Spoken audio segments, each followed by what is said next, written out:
Chapter 5. The Pain of the Same and the Pain of a Change. I'm not really an expert in any of this. My dad never went for help, so I assume the emergency room I go to is the same hospital as the actual detox building. I only know enough to not go directly to drug rehabilitation services. We pull up to the looming brown building. If I look to my left, there's empty space. The place where we spent hours shooting a movie when we first met has been knocked down, and so have we. Derek has enough in him for me to gather him up and limp to a black leather couch. He slumps downwards towards the couch, and the mere touch of his skin on anything comfortable renders him incoherent and asleep again. I turn my back and walk a few feet up to the emitting as my damp shoes squeak on the shiny floor. I survey my surroundings, as I always do, craning my head around, gathering information and reactions. I explain my situation to a clerk, a pretty brunette, and she tells me I have come to the wrong hospital emergency room. To get him into the building directly next door, I have to go back across town, then come back here when that process is done. I don't argue. I am screaming inside. I swallow the hard pill and thank her. I look behind me. Derek peacefully sprawled, eyes closed. I pace the length of a window pane to regroup. I call a friend in a panic. I'm not one to ask for help, so I knew some people who would take me seriously. Everyone that would and could help me, though, was snowed in. I call another Uber and it's on its way. I sit next to Derek and tenderly stroke his arm, trying to softly talk to him to wake him up. My heart rate skyrockets as if my heart was a carnival game and a strong man with a huge hammer had a mission. I began to panic because I could pull his eyelids up with my fingertips and he wouldn't respond.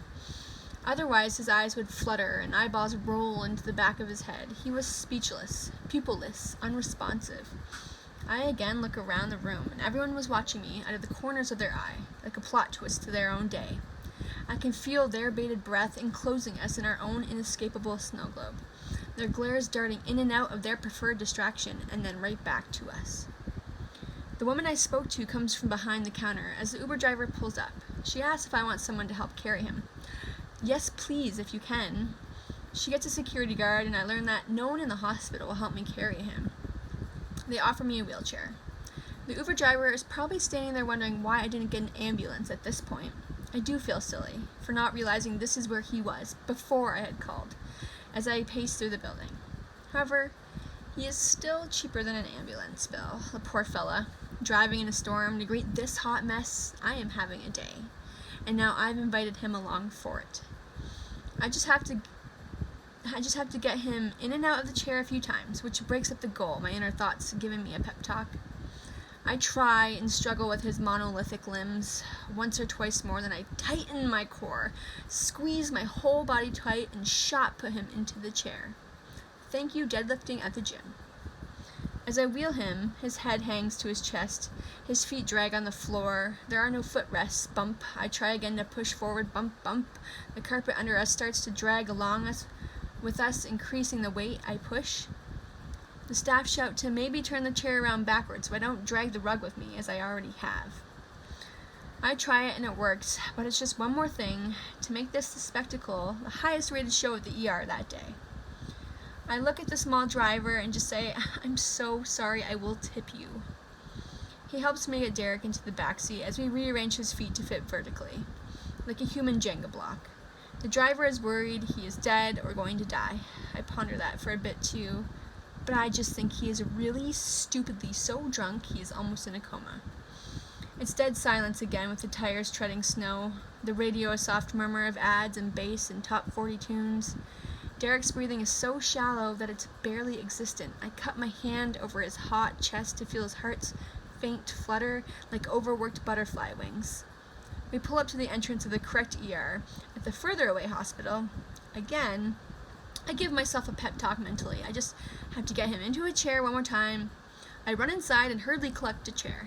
Thankfully, it has footrests.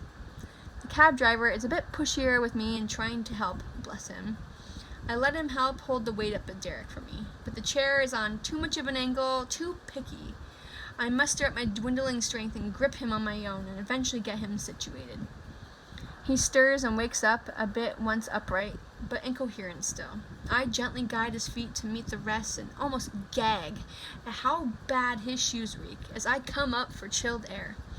I pull up my phone and I tip the driver on the spot electronically. I thank him and apologize one last time, always disliking the role of burden. I search his pockets for his wallet and decide to do one more Ward and Nicole pat-down before we sit for many more hours, I predict.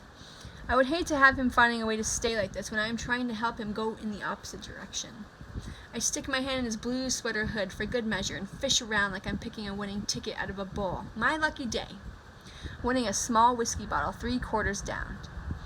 I can't find his wallet though, even though I made sure it was there before we left. I managed with some heavy shaking to get him to awaken and hand me his torn, muddy wallet. I extract the ID and take inventory of everything else my eyes see, even though I feel a bit wrong doing so, like I'm taking his privacy away. I check him in and usher us to the waiting room. I leave him in the chair, facing it toward a window and away from everyone else, as much as I can for his own dignity. He is directly facing me though, so I can keep a close eye. Derek's defined jaws littered with GQ quality stubble, somehow, as his chin meets his chest. That's going to hurt tomorrow, but I think that is the least of what will hurt tomorrow. I charge his phone with the one I keep at work and thought I had to pack than mine as I text Carla, who moved the van and called an ambulance for him earlier this week. I also text his mom and Will about where I am and what's happening. I text my family too. I have nowhere else to be in a snowstorm, and I have a mission. Even though I estimate being here about 7 hours before I'm seen, I'm peaceful. I'm okay with it. I'm in the right spot now. I have Derek safe in my sights, sobering up during that time. His friend, a beautiful lady inside out, pops by with coffee. I graciously sip while we chat, and both steal glances of him sleeping. She stays for a bit, then leaves. How grateful I was to her. A bit later, and unexpectedly, I see Will saunter down the hall, a robust, friendly, calming presence. As soon as he sits down next to me, Derek, like clockwork, wakes up for the first time to see us both looking back at him. Will grabs his hand in his own, and they both cry and exchange nice words. Derek keeps looking at me sheepishly and turning towards Will, saying, "Do you know how much I love her?" He takes turns switching whose hand he's holding and saying who he is loving. It was a nice moment until he tried spitting everywhere, so I grabbed one of our Tim Hortons cups for him to spit in. Some stays on his chin. He is still in and out of sleep for a while as he does this.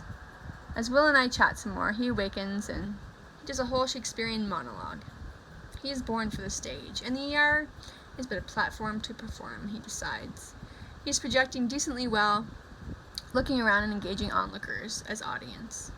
At first, even though I am super impressed that I had to carry this asshole in here, and he's able to recite world-class literature still and loudly, I'm turning slightly red, but in my mind, I'm telling myself, who cares? If I was someone else in this room, I would probably like it. It's still better than what is already going on here. I let that shame go, and I let him finish. Will, beside me, his light gray hair poking in different directions, is smiling from ear to ear. It becomes contagious, and I adopt his smile as my own and laugh, clapping briefly. Will goes to the gym and promises to come back later to relieve me so I can eat. Another guy heads down the waiting room corridor an hour later, flanked by 2 paramedics on either side. He comes in, eyes full of sadness. He plops down and stares at Derek as his head bobs up and downwards like he's on a ship. He sits next to me but leaves 2 seats of space. He remembers Derek and talks to me about him. His name is also Derek. We chat for a minute, and I offer him my name. He said Derek is a good-looking guy and gives me a handful of cigarettes for him as we are being called inside. I shove them in a bag and shudder at the residual smell. We are called into the small nurse's assessment area. It has been a handful of hours, and he's alert but nonsensical. Probably has no idea where he is, but once we go into that room, he will. I'm worried because he was there yesterday and the day before. Neither he nor the staff will be impressed with me somehow. I wheel him in dotingly, and I answer the questions as best I can. I change his emergency contact to me because his mom lives hours away, and I can get to him quicker and simply call her as soon as I know anything. Even if we were not close after this, I would still maintain that. Derek interrupts her flowchart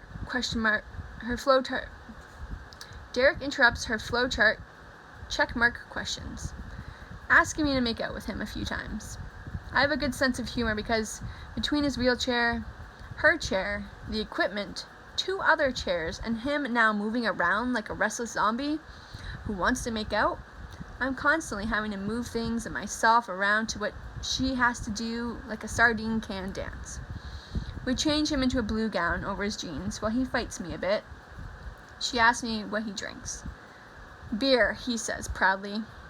I take the whiskey out of my bag and land it in front of her. I found this. She picks it up to eyeball it, then looks at him.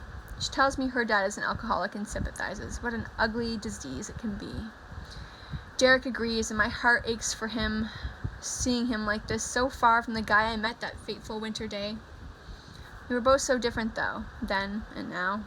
I have grown so much in confidence and experiences of life and love. Though love was always a struggle with me, and time and experience never seemed to up my game. I had asked him, laying in bed a few days ago, if I was different now.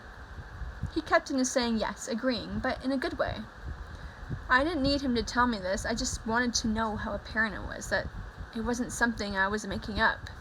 In my gut, I felt this gap where insecurity used to call home and my bones being filled, but I still felt so empty and alone and rejected in other moments.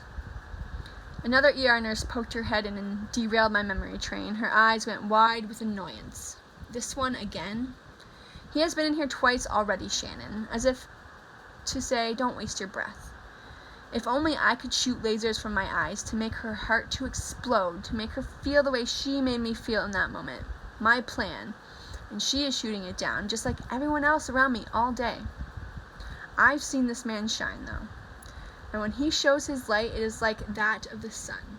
He has inspired me, humbled me, told me what I needed to hear just as much. I lowered my eyes to the spotted white floor and let them finish. I kept my eyes fixed and just say, I know he's taking up resources. I choke back. But he needs help. Real help this time. He is not okay, but he will be. I sling his arm over my shoulder and lower him into the chair. Enough time has passed now, and he will be able to walk again soon. But his withdrawals will also kick in a gear, and the tug-of-war will lengthen, the hold of this rope that secures us to what is the pain of staying the same and the pain of change.